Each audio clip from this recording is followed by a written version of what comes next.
Hello दोस्तों, welcome to our YouTube channel जील education planning. आज हम लोग देखने वाले हैं कक्षा 10 के लिए मैथ के जितने भी फार्मूला है एक पार्ट से लेकर त्रिकोणमिति तक उन सबको देखने वाले हैं। तो पहला चैप्टर हम लोग का है वास्तविक संख्याएं।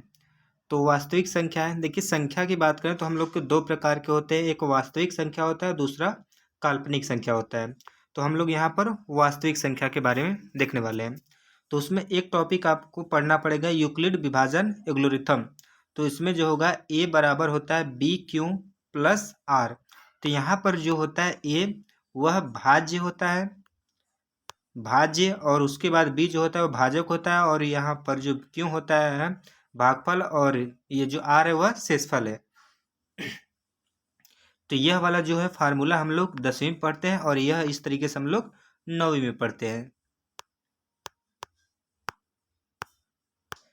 अब यहाँ पर कुछ लोग बच्चों को डाउट ये रहता है कि भाज्य कहाँ पर होता है, भाजक कहाँ होता है, भागफल कहाँ होता है, शेषफल कहाँ होता है।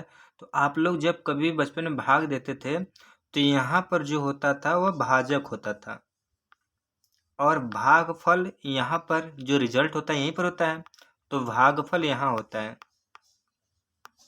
और शेषफल जो नीचे लटका होता है वह शेषफल होता है, और यहाँ पर जो होता है भाज्य होता है।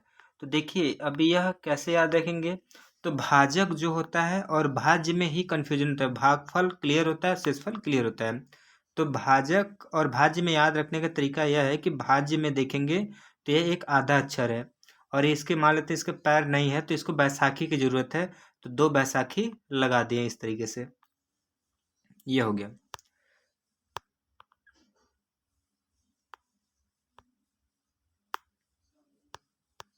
विभाजन, यूक्लिड विभाजन प्रेमिका। तो ये बराबर बी क्यू प्लस आर, और जो आर होता है यह 0 से बड़ा और 0 के बराबर भी हो सकता है, प्लस यह बी से छोटा, यानी जो भाज्य को होगा उससे छोटा होगा। कहने का मतलब ये है कि 2 से अगर से मान लीजिए हम लोग 15 में भाग दे रहे हैं, तो 2 से अगर से भाग देंगे तो 7 बार में 14 आ जाएगा। तो यहाँ पर जो शेष बचाएगा यह इस वाले से छोटा ही रहेगा, या तो यहाँ पर 0 आ जाएगा।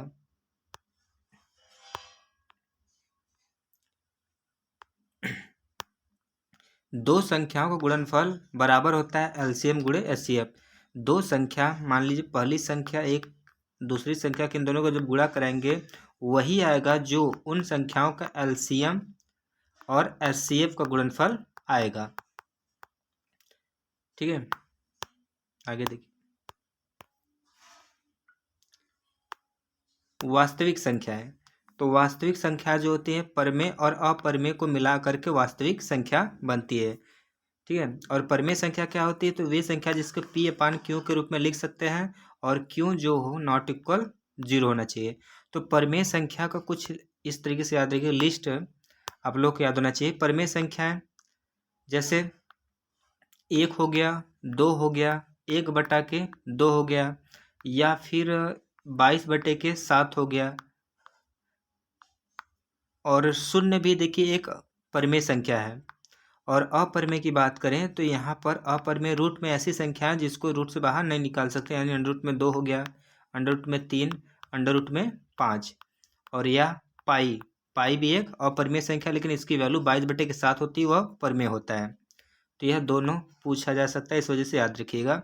0 क्या होता है, तो 0 एक परमेय संख्या होता है, लेकिन पाई एक अपरमेय संख्या होता है। अगला चैप्टर है बहुपद, उसको देखिए। बहुपद यानी जिसमें बहुत सारे पद हो, तो रैखिक बहुपद, द्विघाती बहुपद और त्रिघाती बहुपद। रैखिक बहुपद में जिसमें घात 1 होना चाहिए, यानी हम लोग का यक्स के घात में केवल 1 होना चाहिए, और द्विघाती मतलब यक्स के पावर में जो होना चाहिए वह 2 होना चाहिए, और त्रिघाती मतलब यक्स के पावर 3 होना चाहिए। तो यह हो जाएगा त्रिघाती। और यहाँ जो ए बी है यह सब अचर वैल्यू होगी, यानी यहाँ पर गिनती रहेगा, और यक्स और जहाँ है वह एक चर राशि है।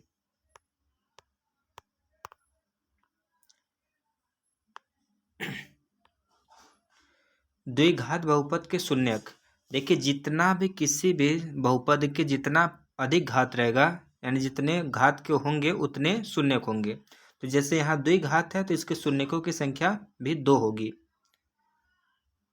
और इनको अगर से दोनों शून्यकों को अल्फा प्लस अल्फा और बीटा मान लेंगे तो आइए गुणांक, यहाँ पर a जो है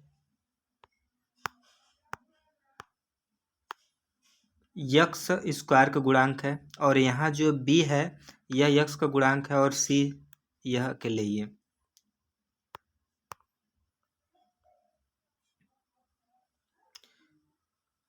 गुणांकों के बीच संबंध, देखिए द्विघात समीकरण के 2 मूल होते हैं।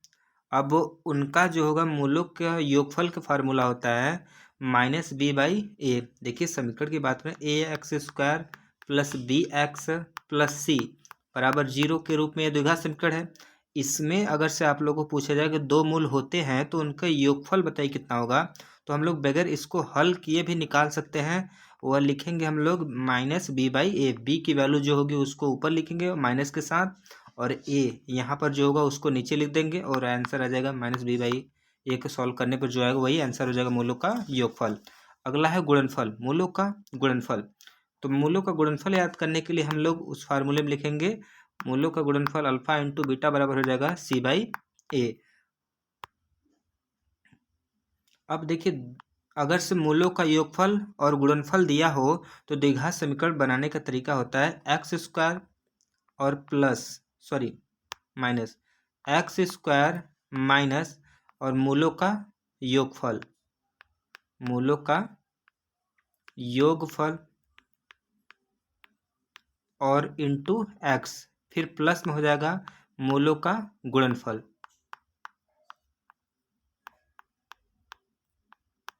और बराबर में कुछ नहीं होता है, देखिए 0 मत लिखिएगा, गलती हो जाता है।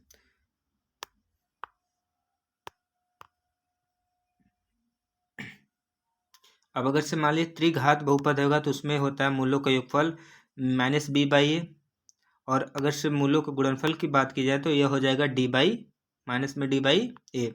अब इनमें क्रमशः जो होगा अगर से शून्यकों के गुणनफल का योगफल आएगा तो अल्फा प्लस बीटा और alpha into beta plus beta into gamma और प्लस गामा इंटू अल्फा, तो ये हो जाएगा c/a। विभाजन एल्गोरिथम याद रखिएगा।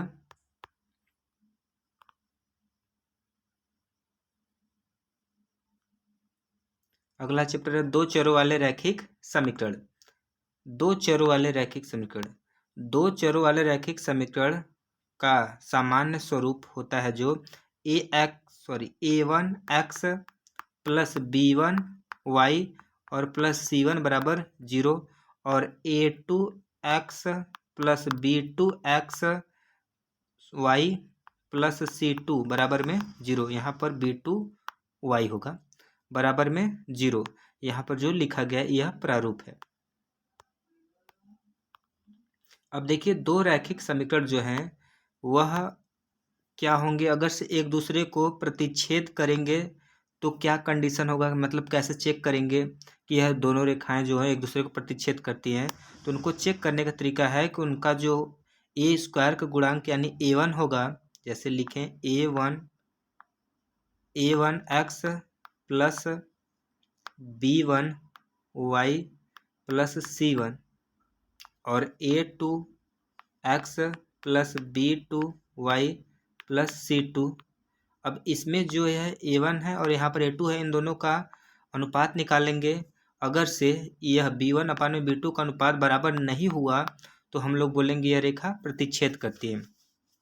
और प्रतिच्छेद का कॉन्सेप्ट याद रखने के लिए देखिए पहले तीनों में क्या होता है, एक ओवरऑल देखिए a1 बटा के a2 बराबर b1 बटा के b2 बराबर c1 बटा के c2।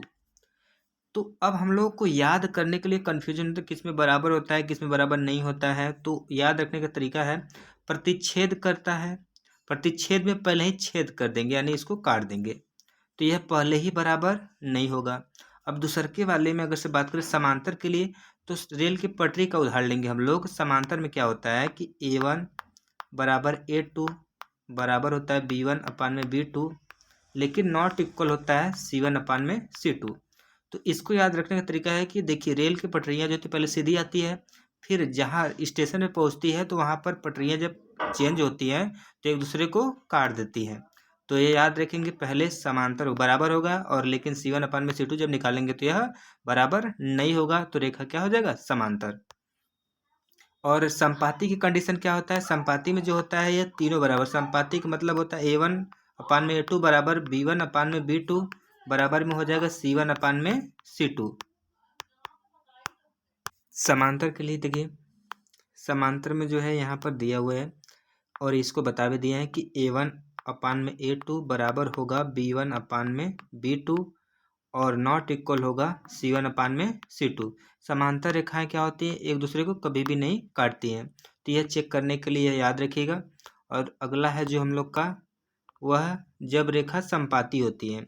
तो संपाती में क्या होती हैं कि यह एक रेखा उसी को ऊपर दूसरा रेखा तीसरा रेखा जो एक दूसरे के संपाती रेखा कहलाती है। इसमें फार्मूला होता है A1 अपान में A2 बराबर होता है B1 अपान में B2 और बराबर होता है C1 अपान में C2। तो यह तरीका है हम लोग का चेक करने का कि रेखा किस प्रकार का है। संपाती में जो होता है अनेक हल आते हैं, और समांतर में जो होता है कोई हल नहीं आता है। और यहाँ पर बात करें कि प्रतिच्छेद में तो एक हल आता है। अब अगला चैप्टर है द्विघात। द्विघात, तो द्विघात समीकरण का व्यापक रूप होता है ax² plus bx plus c बराबर 0।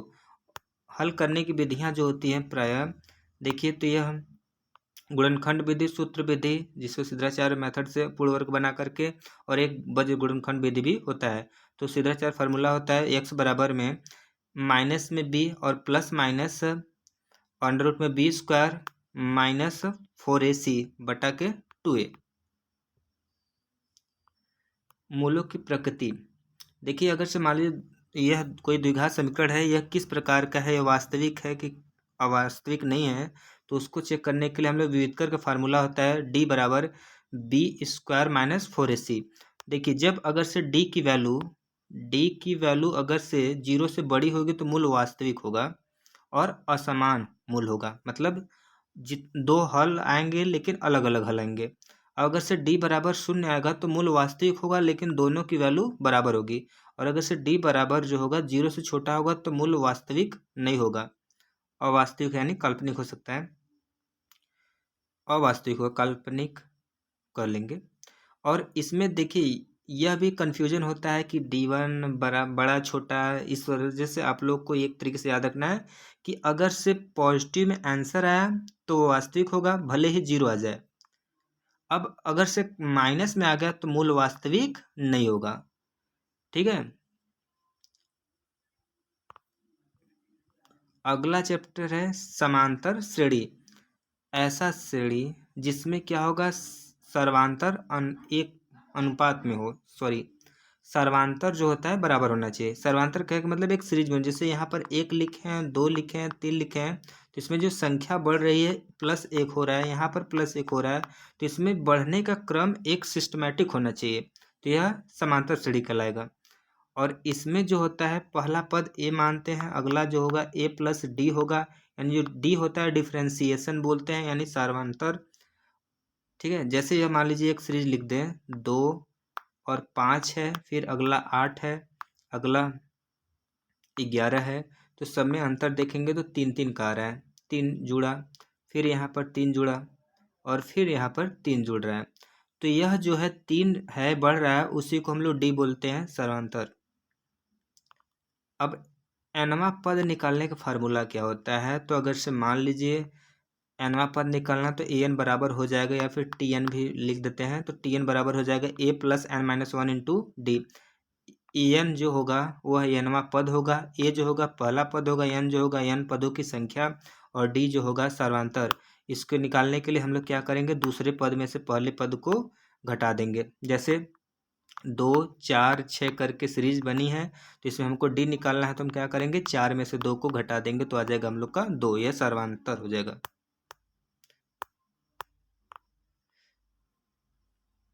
अब मान लीजिए हम लोगों को डी, देखिए किसी भी सीरीज को हम लोग बोलेंगे कि यह समांतर श्रेणी में है।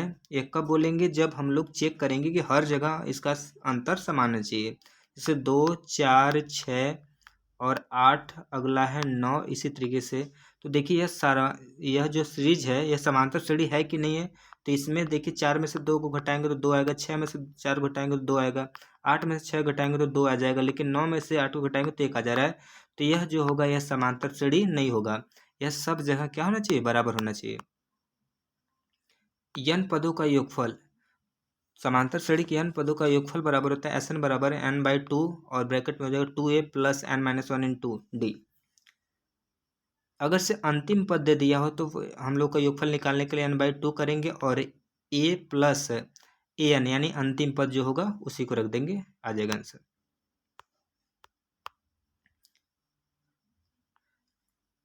अब देखिए an मतलब होता है लास्ट पद निकालने का, और Sn मतलब होता है n पदों का योगफल, और Sn-1 का मतलब जस्ट लास्ट पदों के योगफल से पहले वाले तक का योगफल। जैसे यहाँ पर मान लेते हैं 1, 2, 3, इस तरीके से सीरीज है। तो हम लोगों से 4, अब यहाँ 4 ठो पद हो गया, सॉरी 4 पदों का योगफल की बात करें तो हम लोग का आ जाएगा 3, 3, 6 और यहाँ पर 10 हो जाएगा।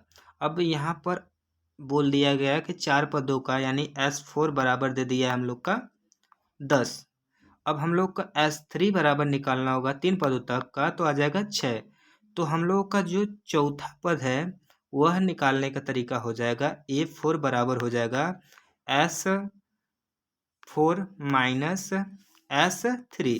तो S4 हम लोग का 10 है और S3 जो है 6 है, घटा देंगे तो आ जाएगा 4, यानी चौथा पद क्या है? 4। तो ये यहाँ पर इसमें संबंध है। AP के योगफल तथा पदों के मध्य संबंध दिया है। आगे देखिए,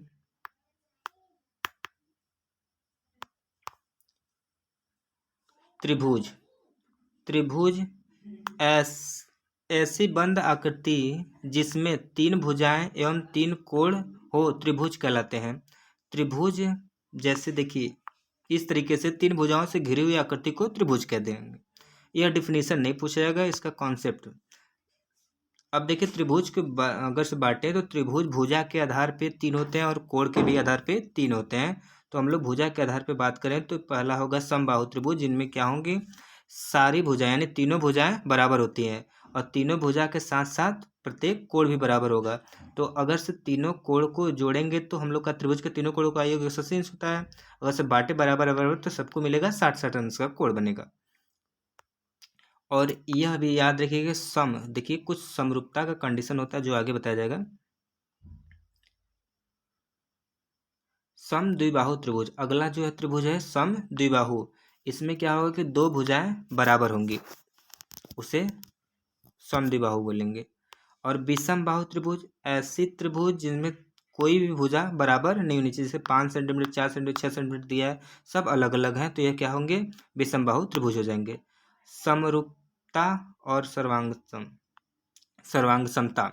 समरूपता क्या होती है? जिसमें रूप समान होते हैं। सर्वांगसम मतलब जिसमें अंग समान होते हैं।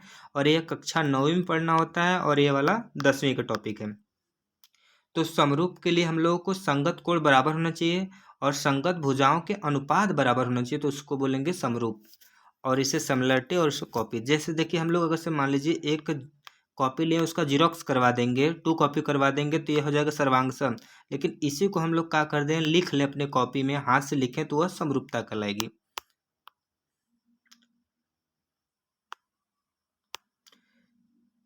यहाँ पर देखिए 7 सेंटीमीटर, यहाँ पर 9 सेंटीमीटर और ये 8 सेंटीमीटर है। अब यहाँ पर देखिए इसका एक और बड़ा सा त्रिभुज बना है, यहाँ 14 लिखा है और यहाँ पर 18 है और यहाँ पर 16 है। क्या यह समरूप है? तो इसको चेक करने का तरीका होता है कि उसमें पहले एंगल मिलाइए, तीनों कोण बराबर होने चाहिए। तो यह 30 है, यहाँ पर 80 है, यहाँ पर 70 है यहाँ पर। तो यह कोण तो बराबर हो गया। क्या इनके बीच में जैसे 80 और 30 है अंश है, उनके बीच में जो 14 है और यहाँ पर जो 30 और 80 के बीच में जो 7 है, इनका जो अनुपात है क्या हर जगह बराबर है? जिसे 7/14 लिख दें, ये कट के आ जाएगा 1/2, ठीक है। और क्या इसमें भी वही है? तो बिल्कुल है कि 7 दूना के 14, 9 दूना के 18 और यहाँ 8 दूना के 16। तो यह एक दूसरे क्या है? समरूप है। और यहाँ पर सर्वांगसम की बात करें तो यह एक जैसे, मतलब यहाँ पर देखिए 2 सेंटीमीटर वाला एक वर्ग बना था और दूसरा भी एक 2 सेंटीमीटर का वर्ग बना है, तो इसे हम लोग क्या बोलेंगे? सर्वांगसम।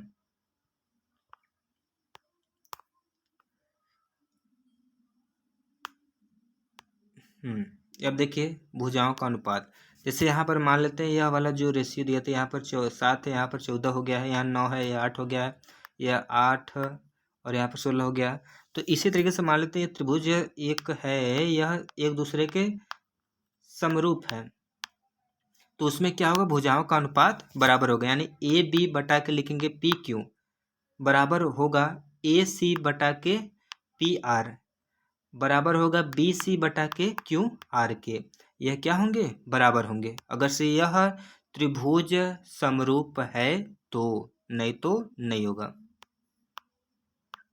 थेल्स प्रमेय, यह इंपॉर्टेंट है, याद रखिएगा। थेल्स प्रमेय, यदि किसी त्रिभुज की एक भुजा के समांतर अन्य दो भुजा को भिन्न भिन्न बिंदु पर प्रतिच्छेद करने के लिए एक रेखा खींची जाए तो ये अन्य दो भुजाएं एक ही समानुपात में विभाजित हो जाती हैं।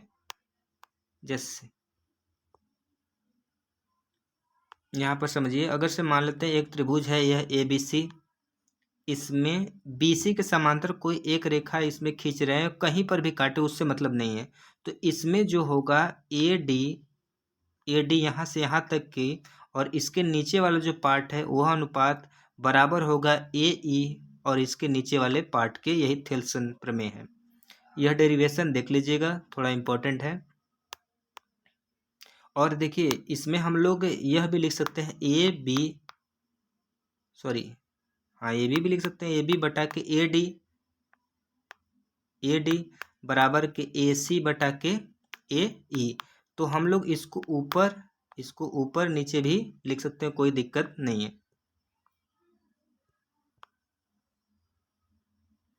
अगला चैप्टर 7 नंबर निर्देशांक ज्यामिति। इसमें देखिए निर्देशांक ज्यामिति, दो बिंदु के बीच की दूरी का फार्मूला। तो मान लेते हैं एक बिंदु ए है और दूसरा बी है, इसका निर्देशांक है x1 y1 और इसका है x2 y2। इनके बीच की दूरी हम लोग को निकालनी है, तो हम लोग लिखेंगे अंडर रूट में x2 माइनस x1, यानी इसमें से इसको घटा करके लिखेंगे उसका square, plus y2 minus y1, यानी इसमें से इसको घटा करके लिखेंगे उसका स्क्वायर, और इसको सॉल्व कर देंगे तो हम लोग के बीच की दूरी आ जाएगा। लेकिन हम लोग अगर से मान लीजिए मन कर रहा है जिसको आगे पीछे लिखने में कोई दिक्कत नहीं, आप लोग लिख सकते हैं x1 माइनस x2 का होल स्क्वायर और प्लस हो जाएगा y1 माइनस y2 का होल स्क्वायर। कोई दिक्कत नहीं, आगे पीछे लिख सकते हैं।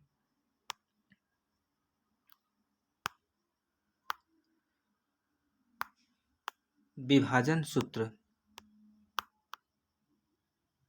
अगर से मान लेते हैं एक रेखा को दो अनुपात में बांटा जा रहा है, इधर जो है m मीटर का काट दे रहे हैं और इधर से जो है m2 मीटर का है, यह इधर m1 है और इधर m2 है। तो इस वाले बिंदु का निर्देशांक निकालना है, तो निकालने का तरीका क्या होगा? देखिए अगर से इस तरीके से रटेंगे, x बराबर होगा m1 x2 plus m2 x1 बटा के m1 प्लस m2, तो थोड़ा सा कठिन लगेगा लेकिन हम याद करवा रहे हैं, लॉजिकली तरीके से हो जाएगा।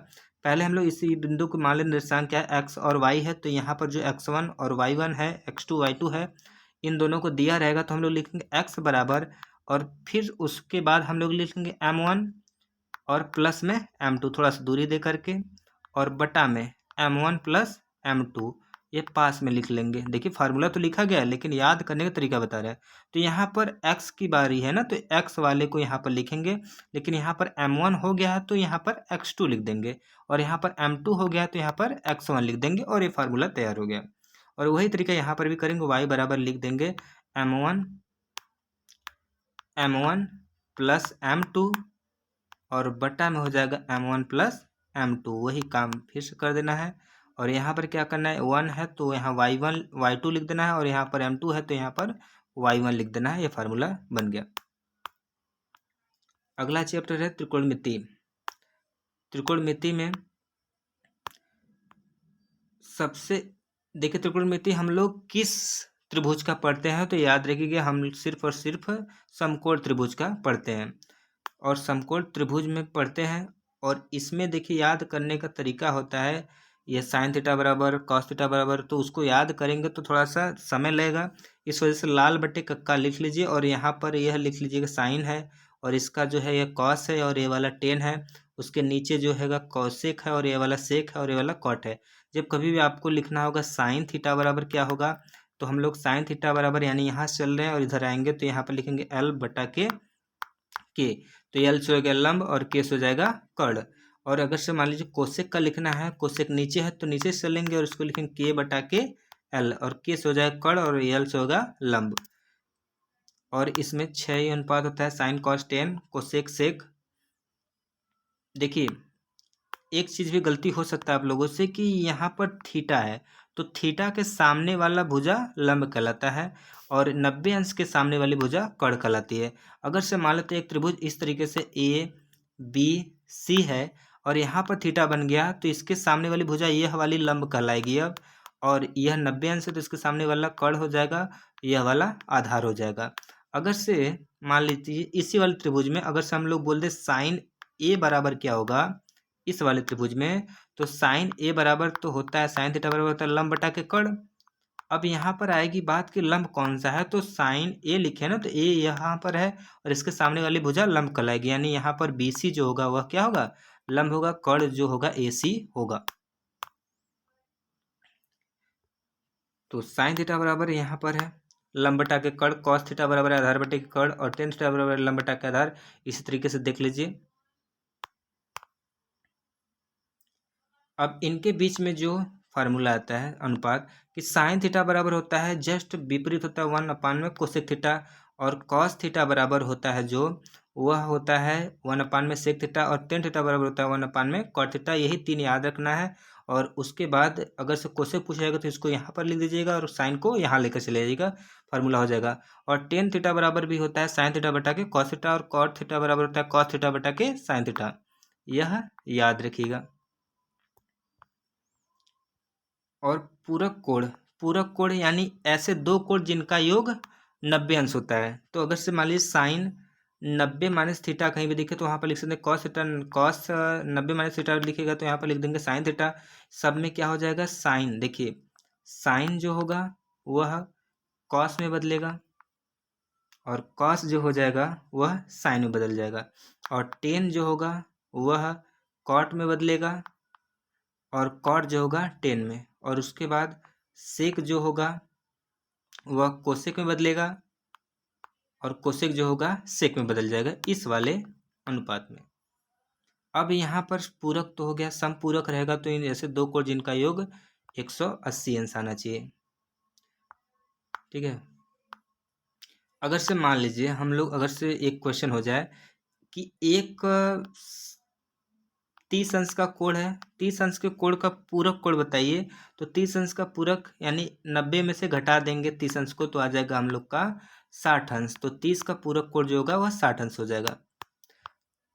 अगला है त्रिकोणमिति सारणी, तो इसको याद रख लेना है। साइन 0 अंश का मान जो होता है 0 होता है, साइन 30 अंश का मान 1/2 होता है, साइन 45 अंश का मान 1/2 होता है, और साइन 60 अंश का मान √3/2 होता है, और साइन 90 अंश का मान 1 होता है। तो इसको याद कर लीजिएगा, बोर्ड के एग्जाम में बहुत बहुत इंपॉर्टेंट है।